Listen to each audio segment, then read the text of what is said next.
Hello, in this video, we are discussing a code to understand the concept of multi-level inheritance. Already, we discussed what is inheritance, single-level inheritance and multi-level inheritance in a previous video.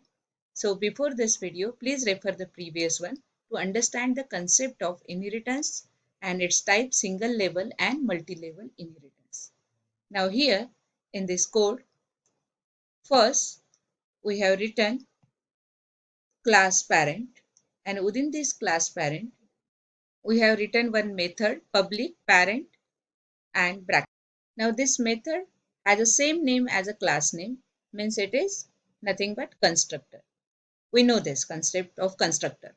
Now within this body of this constructor, I am base class non-parameter constructor. Here there is no parameter, that's why it is called a non-parameter constructor of this parent class. Now we'll write one more class, and this class is class child extend parent.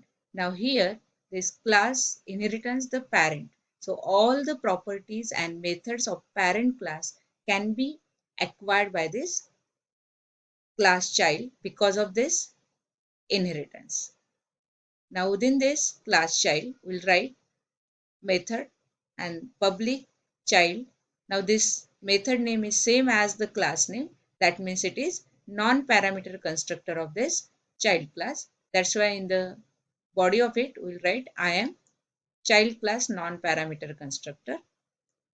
Now we'll write one more class, and this class is name of this class is grandchild. This grandchild class extends from this child. Now you can see here how it is multi-level inheritance. This class child inheritance from parent and this grandchild inheritance from child class. Within this, we'll write its grandchild class non-parameter constructor. So I am grandchild class non-parameter constructor. So this is multi-level inheritance. Child class inheritance parent and grandchild inheritance child class. Now let's see whenever we'll create object what happens. So for that we'll write our application class. Name of that class is multi-inherit test. Now within this there is our public static void main function. Now within this we'll create object of grandchild class. Grandchild C is equal to new grandchild.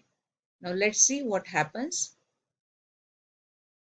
So let's open command prompt and we'll first compile our program javac multi-inherit test.java. There is no error. Now we'll interpret it with the Java interpreter Java multi-inherit test. Check the output. I am base class. We have created the object of grandchild class and check the output. Base class non-parameter constructor, child class non-parameter constructor, and grandchild class non-parameter constructor. So what happens here? We have created the object of grandchild class, but due to inheritance, this grandchild class can acquire all the methods and properties of child class as well as parent class because of multi-level inheritance. So even though I am creating the object of this grandchild, I can access child class also and parent class. So whenever I create this object, what happens? It will check for the parent class first and then child class, and it will execute its non-parameter constructor. Now we'll do one more change here. What we'll do in this grandchild, we'll add one more constructor, and that is parameter constructor. So here we'll add one parameter int x. Now and here we'll print that value of x. And now, whenever we'll create the object of this grandchild, what we'll do? We'll pass one parameter. Now here, while creating object, we have passed the parameter. Means what? We are calling parameter constructor of grandchild class. Then what about the child class and parent class? Whenever we are creating the object, we are calling parameter constructor.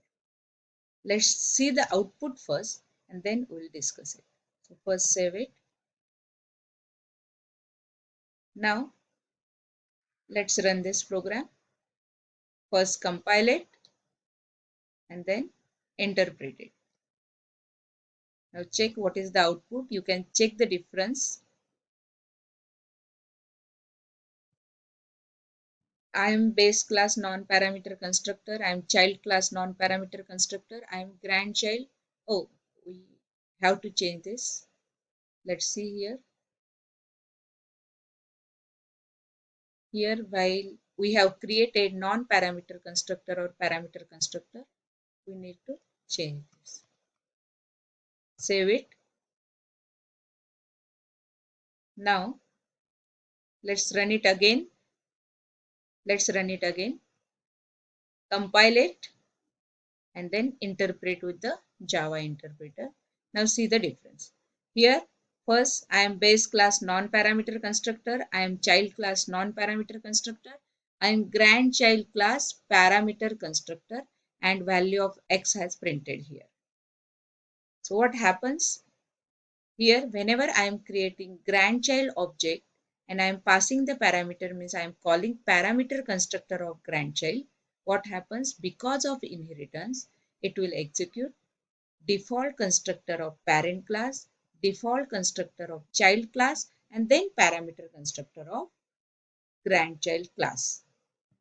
Now we'll do one more change. Let's clear it first.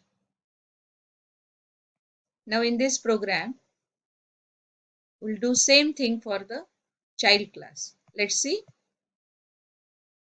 So here in a child class, what we'll do? We'll create parameter constructor. So here we'll add one parameter int x. Suppose two parameter will add int y and we'll print that x then plus y. Now while creating an object of this child class, we'll here create object of child class. First let it as it is, and this is the object of grandchild class. Let's see the changes. See the output.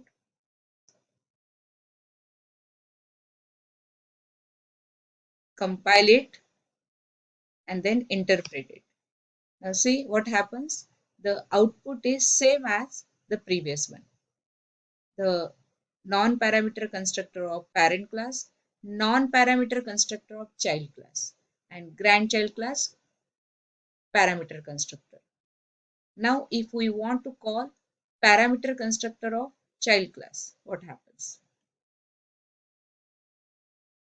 Here, while creating an object, now we'll create object of child class.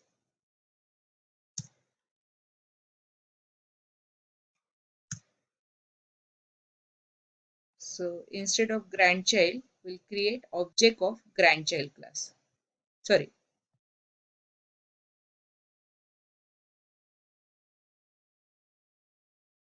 object of child class. Now this is the object of child class and we'll pass two parameters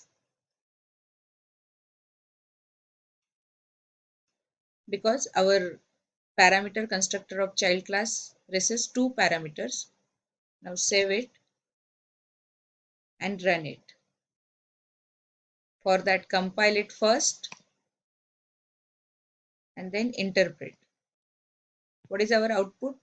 Okay, let's change this statement also. In a parameter constructor of child class, I am child class parameter constructor. not non-parameter constructor, because this is parameter constructor and this is non-parameter constructor. Save it. Let's compile it again. First clear this and then compile it. Now interpret it. Check the output. We have created the object of child class. That's why there is no chance to call the grandchild class, because grandchild inheritance from the child and child inheritance from the parent. We have created the object of child class, not grandchild. So we are not considering any methods and parameters of grandchild here, because our object is of child class. So it can inheritance only methods and object of only parent class, not grandchild class. So check the output. I am base class non-parameter constructor. I am child class parameter constructor. So whenever we are creating object of this child class, always if that class inheritance from any other class, its default constructor get called. And the class whose object is its parameter constructor if you are calling parameter constructor. But always the parent class or base class default constructor get called even though you are creating the object of derived class. That's the main point you need to remember in a multi-level inheritance. So because of inheritance, we can acquire all the properties and methods of base class. But whenever there is a multi-level inheritance and you are creating the object of derived class, it can acquire all the properties and methods of all the base classes. And always its default constructor get called first. Default constructor of all base classes. So this is about multi-level inheritance. Thank you.